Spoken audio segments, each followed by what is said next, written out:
Good afternoon, ladies and gentlemen. We'll convene this public hearing. The purpose is to present to the public officially proposed service changes that would take effect in August 2016.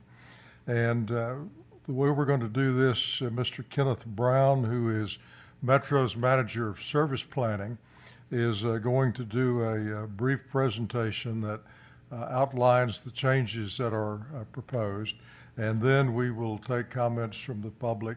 Anyone who wishes to speak will be given the opportunity to do so. Mr. Brown, we recognize you. Thank you, sir. Once again, I'm Ken Brown with Service Planning, and I will be presenting to you the items in the proposed August 2016 service change. The purpose of this change will be to provide new services, address running time issues, and realign routes to accommodate the City of Houston construction. Our first proposal will be the implementation of the 38 Manchester-Lawndale. The objective here is to provide coverage for the Manchester Docks community, as well as serve a segment of Lawndale, providing a connection to the Magnolia Transit Center.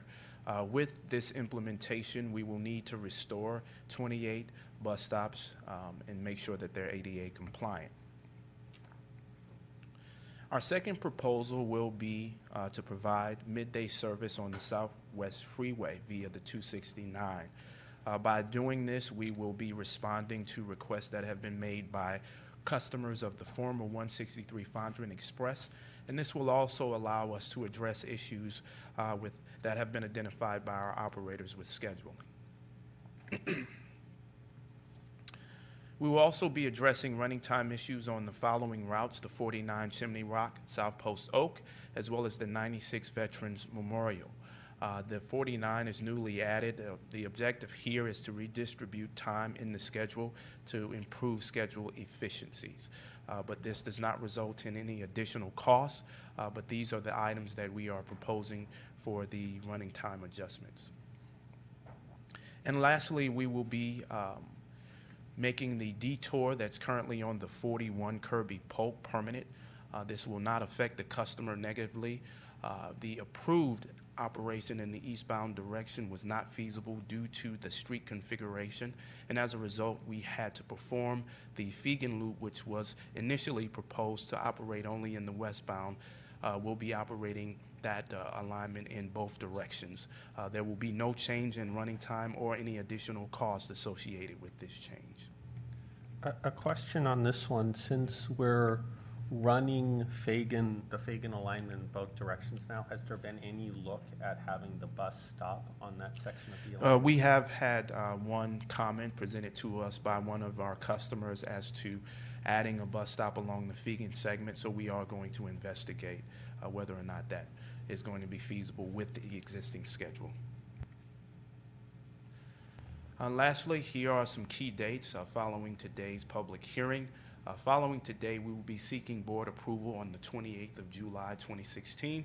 Operator sign-up will begin in August, between the 1st and the 12th of August, and implementation will be on Sunday, August 21st, 2016, for the Sunday, and weekday, August 22nd, 2016, and for the Saturday, August 27th, 2016.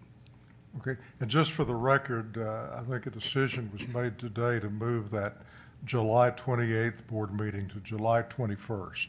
So that's when these changes would be formally adopted by the board. Yes, sir. All right, with that, thank you, Mr. Brown, and we'll now call on those who've signed up to speak, and then anyone who has not signed up after the registered speakers, we'll give you an opportunity. First is Dominic Mazak. Welcome, Dom. Good afternoon, gentlemen. My question is, number one, I saw this on the bus today on the 82 Westheimer, and inside it mentions the meeting of today, but on the outside, on the take note, there's nothing on the outside about the hearing today. I think that should have been placed on the outside. There's full information on the outside so the public would know. Second of all, I know you have to do this as a state requirement, at least one public hearing. Maybe, though, in the future, when you do service changes, is to have public hearings along the various routes or corridors that this would happen. Not everybody can come down to a meeting at noon on a weekday. That might be another way for more outreach. The 96 connects the North Shepherd Park and Ride Lot, which is becoming a transit center. They got 10 routes coming out of it. And it connects that with the Red Line at North Line. There's only, during off-peak periods, a bus running between those 2 points once an hour. Maybe at that point, or maybe between those 2 points. I hate the word turn back. It creates confusion. But I really think to make North Line and North Shepherd a stronger transit centers, there needs to be maybe more frequent service between those 2 points. Maybe it could be another route, but I mean, at least every 30 minutes I think would work. And lastly, I'm kind of glad that what is happening on the 38. I know that was a poor performing route, but it's an area of town which a previous board considered, at least on the far Manchester end, as a lifeboat service. And I'm kind of glad that this is coming back for them. Thank you. Thank you, Don. We always appreciate your comments, and the staff has taken notes, and they'll look into your suggestions. Next is Rosalind Hines. Ms. Hines, please come up. Oh, okay. Wow. Okay, that's fine. Hello, my name is Rosalind Hines, and I'm addressing Route 23. It's West 43rd Street. And the complaint is that it used to be 50 Heights, and it was changed to an hour. And a lot of people do not like waiting an hour for a bus in the heat. I had one of the bus drivers tell me he had to, after he goes down past 290, he has to wait 45 minutes before he goes back on the route. And it winds down, he said, well, there's only 2 bus drivers on the route, and it ends at 9 p.m. And when it was 50 Heights, there was quite a few people that used to ride that bus. So people would have to get off at 43rd and Shepherd to go to the Heights. So, Well, I could understand I wouldn't want to wait an hour in the Houston heat either. So I appreciate your frustration. And Jim, would y'all please take a look at that carefully? so Well, we will see if there's something we can do. yeah, and then someone else commented another route right there at Ellen 43rd. It's the same way. It's an hour. So I just thought I'd mention that. Well, thank you for coming down. All right, thank you. All right, next is Pamela Cassidy. Ms. Cassidy. Thank you. My concern is the 79 Little York. I just moved to the corner of Little York and T.C. Jester. I love riding Metro because I have seizures and I don't even drive. And Metro gets me where I need to go. Metro has made some very good improvements because I did live right off of Antoine and I rode the Antoine bus. But now living right there on Little York, more frequency needs to be put to that 79 bus. I work part-time, I go to school part-time, I'm steady on the go. But having to sit midday, waiting an hour on the next 79 is very inconvenient. Heat triggers seizures. When I get off from work at 12 o'clock, if I don't catch one of the 2 85s to get me to Victory and Antoine, I've got to sit in that Burger King right there at Little York and Antoine, or the next block over, Victory and Antoine. I have to sit in Foodorama and wait that whole hour on the next 79. More frequency needs to be put to that bus. Now, yes, morning time and starting at 3 in the afternoon, they run supposedly every 30 minutes. But from 9 to 3 o'clock and on weekends, once every hour. You all used to I heard the complaint was there were not enough riders. That was when the 79 only was running in the Acres Home area. Now you all have extended the 79. There are a lot more people riding the 79, so you all need to put more frequency to it. I go to school out here at HCC in the medical center.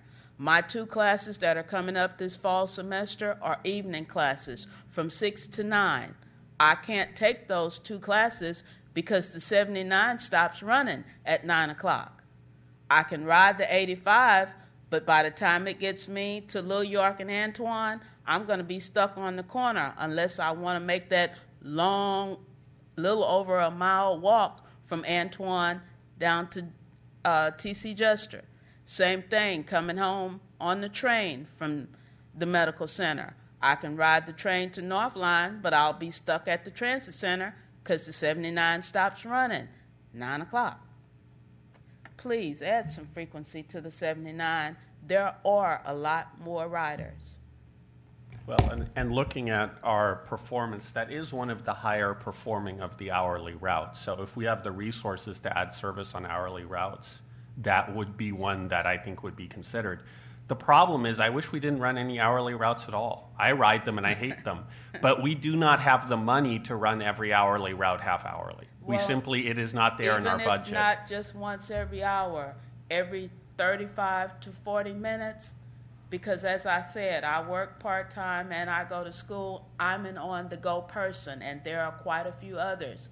Also, the apartment complex I moved into right there at TC Jester and Little York, that's a senior community. We need more buses on that 79 route. We're right in between a lot of frequent routes. Like the 85, it runs every 20 minutes, 7 days a week. That 44, the 79 connects with a lot of frequent routes, but we're sitting forever waiting to get to those routes. So please add some more buses to the 79. Chief Lambert, what I would like to see y'all do is take a look. Of course, we couldn't make a change in August because the things we laid out today are Right. for the August change. But if y'all would look at the green routes that are very high performing, green routes are the hourly routes, and see if on the next service change that there is something that we could do to improve that frequency. Mr. Chairman, we'll look at it and come back to the board. Thank you very much. Thank you for coming down. Ms. Scott, I see you had signed and you scratched off. You don't want to speak? Well, we're always glad to hear from you. All right, next is Ali Rashid, Mr. Rashid. And I hope I pronounced that right. It's right. Thank you. Appreciate it. All right. Thank you all for having me today. My name is Ali Rashid. This is, I believe, the 3rd time I've been here to speak at a board meeting or another Metro meeting regarding the Route 260, I guess 269, which is the proposed route. I'm here with a few of my colleagues who are also anticipating that change, which is, I believe, going to be voted on next month. We just wanted to come here to reiterate that we're really hoping that that does get approved. It is a route that we have been petitioning now for about a year since the last Metro change occurred in August of last year.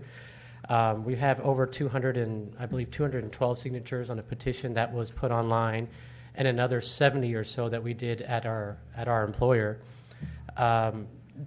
One thing that I think we were all a little confused about was that we had received a couple of phone calls last week saying that the route had already been approved, when in reality we were told that it wasn't, and that's why we only have about 4 or 5 of us here today. We were anticipating a bigger crowd, but I think those phone calls, it confused me, confused a couple of our other people who put the petition together, so we didn't have as much of a turnout that we wanted to today, but we are highly anticipating that change, and we're hoping that it does get approved next month. Thank you, Mr. Rashid. And probably the confusion, it was approved in committee, which recommended that it go on to the full board. And I have no reason to think it won't be approved at the July meeting. Yeah, I've heard no board member have any disagreement with this recommendation, so I imagine it will be formally approved at the board meeting. I appreciate it. Thank you all. And we appreciate y'all's suggestion that we do this. Oh, thank you. Thank you for your time. Next is... Excuse me, Mr. Robinson, for the record, we have received 17 public comments in favor of the 269 through our public comment system. Normally, we don't receive very much feedback at a public hearing except through the public hearing itself, But in this case, the individuals that are supporting the 269 have already conveyed that information electronically. Yeah, well, obviously, this is a very popular route and a change that was needed, and we're glad to be able to do it. Okay, next is Kim Pita. Ms. Pita. I'm doing the same thing, the 269 route, and we had a meeting last week, and I don't know where he's getting his data because I have individually people telling me 27 people have responded to me telling them that they signed up. So I don't think your data is correct. And I'd like to know where are you getting that, because every one of my folks have given me the comment number, and the people who have not sent me an email telling me that they have sent a comments are much more. So I just counted before I came in because I have asked you about 3 times since yesterday to give me some kind of feedback, and I wasn't receiving it. And I just like to know why some people, just Holly said, got confused because they've been told, hey, this route is approved.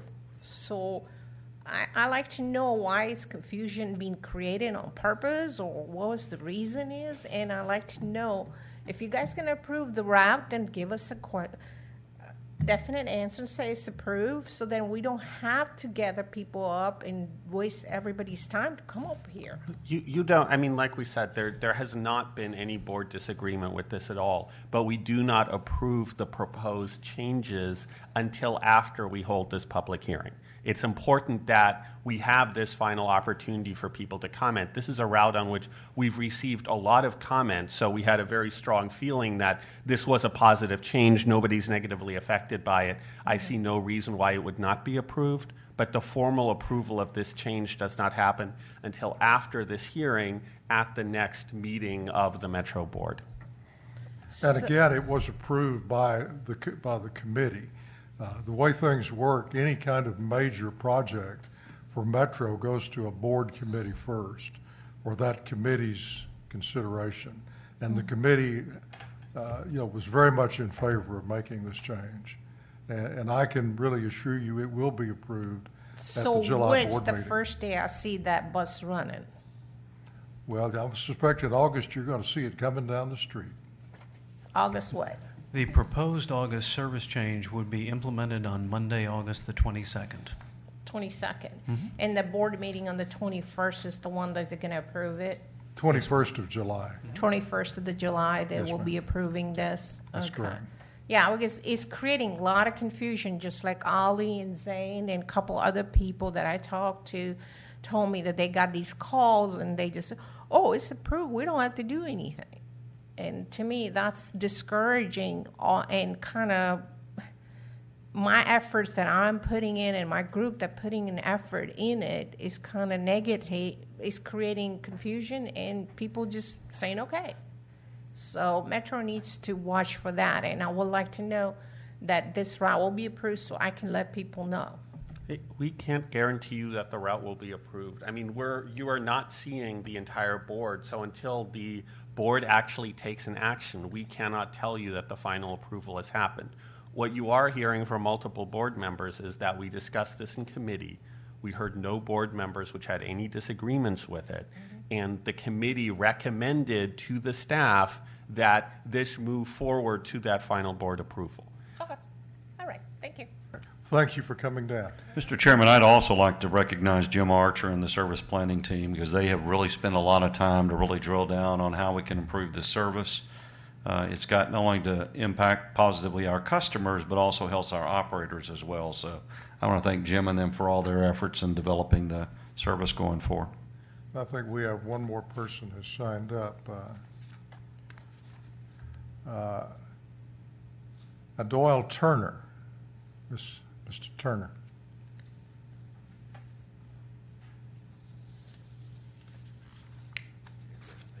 How y'all doing today? Good morning. Good morning. Good afternoon, Metro Board. I just wanted to add one question about the 269, and will that be, considering that it's supposedly the remediation for the 151, is that a local route priced or parking ride priced? Jim, could you respond to that, please? This is midday service on a park and ride route, so it would be considered to be a park and ride service. So since that's the answer, my comments are about the park and ride routes. Now, Mr. Spiller, I watched a board meeting about you saying that all park and ride routes should be $1.25, and that parking should be the thing that's paid to recuperate the decrease in price. I usually use a spring park and ride, and sometimes I use other park and rides to get quicker downtown. And I really think it's really unfair that it's so expensive to catch a quicker ride downtown. Say if I'm on 1960 in Imperial Valley, the spring park and ride, it's me and usually 5-6 other people standing there trying to get downtown. But since we're the kind of people that can't necessarily afford a $3.75 trip downtown, we have to instead catch a 86 or a 99 to the 102, which takes about an hour, when we could have just had a direct trip downtown anyways, because we were standing there. Now, I believe if all the parking rides were $1.25 and you charge for parking, your parking ride routes would immediately swell to high ridership. Because all y'all have is those huge buses that just basically drive off, going downtown completely empty, and you have 10 people, standing there at Westwood or Spring or Addicts, all these parking rides that are in transit-dependent suburban communities.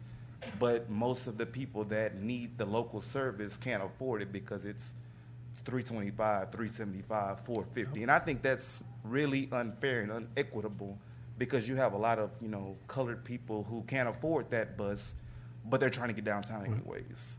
And it's wasting you guys money, because y'all are spending gas running these huge buses down the highway completely empty, deadheading, when you had people standing there that were trying to get downtown anyways. Yeah. And I mean, if it's $1.25 and your parking ride lots are full, you can charge even more for parking, and that would make way more money. But the fact that it's $4.50 to get from 1960 to downtown, I think that's really, really unequitable for and I know Metro is a business, but y'all's business is public service, so I just feel like that's a real thing that needs to really be done, because that's really disadvantaging a lot of people. Because and don't get me wrong, the highways aren't anti-transit. I feel like if this is Houston and we have highways, we should utilize them to the biggest availability they have. And if we have people that want to get from a park and ride that's in the suburbs to the medical center, they shouldn't have to catch an hour long 2 bus rides and then a train, instead of just being able to catch the 204 from Spring to downtown for $1.25, because they didn't park and just catch a train instead of having to do all that. That's just what I feel. And that's why I asked about the 269, because if it's supposed to be solving the problem of 151 riders, well, those are local riders, and most of them only can afford $1.25 trip. And if it's there to help them, if it's going to be a park and ride route, it's not really helping them, because those are 2 different riders. So. And I know we have a discussion scheduled on parking and fare policy. So, as you said to start, I'm totally in agreement with you on this, and I think it's something we need to look at. There's also been other proposals on park and ride fares, like make reverse direction $1.25, make midday $1.25. I think there's a lot of potential options we could look at there, but I absolutely think that's something we need to take a look at. And this route is a good example. And I'm not even saying that park and ride should go away. If the park and ride customers who live in Kingwood or Spring want that direct access peak hour ride downtown, like the further route, you can charge a little bit more on top of that $1.25. I'm not sure. I think I saw a report about that not too long ago. But I just think that would just be a lot fairer to your customers if every bus was simply $1.25, and you can get in, because that would make transit in the area a huge benefit, knowing that I can get all the way to the Grand Parkway, all the way to Baytown, or all the way to Clear Lake for only $1.25, like anywhere else in the system. But that's all I want to say. Thank you. Well, thank you. And we are looking at that issue of the park and ride fares and whether or not to charge for parking and reduce the fares. And I'd anticipate that, sometime this year we'll reach a decision on that. Do we have anybody else that would like to comment? Well, if not, we thank all of you for coming today. Your comments were very well put and well taken by the board. And these proposed changes now will move to the board agenda on July 21st for approval. Thank you for coming.